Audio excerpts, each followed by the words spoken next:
শনিবার সকালে বেলডাঙ্গায় যখন হুমায়ুন কবিরের উদ্যোগে মসজিদ প্রতিষ্ঠা হচ্ছে, তখন বহরমপুরের বানজেটিয়ায় রাম মন্দিরের শুভ শিলান্যাস হলো। অনুষ্ঠিত হলো রাম মন্দিরের জন্য শিলা পুজো।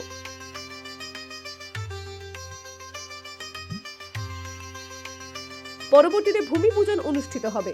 উদ্যোক্তারা জানান, শনিবার থেকেই রাম মন্দিরের প্রতিষ্ঠা পর্ব শুরু হয়ে গেল। আমরা আগেই বলেছিলাম 6ই ডিসেম্বর রাম মন্দিরের শিলা পূজন হবে। অর্থাৎ সেই পূর্বের কথা অনুযায়ী আজকে আমার এখানে শিলা পুজো হচ্ছে।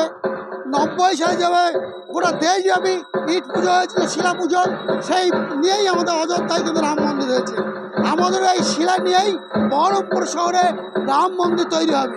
বেলডাঙ্গায় হুমায়ুন কবিরের মসজিদ প্রতিষ্ঠার পিছনে প্রশাসনের সবুজ সংকেত রয়েছে বলেও অভিযোগ করলেন বিজেপির জেলা সভাপতি। মমতা ব্যানার্জির ইন্ধনেই হচ্ছে। নাহলে আপনি বলুন যে হুমায়ুন কবির, উত্তম গড়াই ডিএসপি, সেই SDPO Uttam Garai, sub divisional police officer, তার বিরুদ্ধে কুরুচিকর মন্তব্য করার পরেও কেন হুমায়ুনের বিরুদ্ধে একটা এফআইআর হয়নি? কেন পুলিশ তাকে গ্রেপ্তার করেনি? অথচ সাধারণ বিজেপির কার্যকর্তাকে আরে একটা পতাকা লাগাতে গেলে তাকে গ্রেপ্তার করা হয়। তার মানে ইশারা মে কাফি হয়। মমতা ব্যানার্জি ইশারা মে কাফি।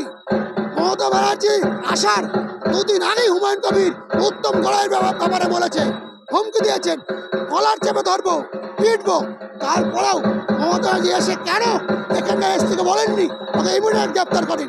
তবে তৃণমূল বিধায়ক জাকির হোসেন বিজেপি জেলা সভাপতির দাবি উড়িয়ে দিয়ে বলেন, মন্দির মসজিদ নয়, মানুষের জন্য কাজ করতে হবে, মানুষের যেটা ভালো হবে সেটাই করতে হবে। তৃণমূল নেত্রী মমতা বন্দ্যোপাধ্যায়ের কাছে সেটাই শিখেছেন দলের কর্মীরা। অপপ্রচার চালাচ্ছে বিজেপি।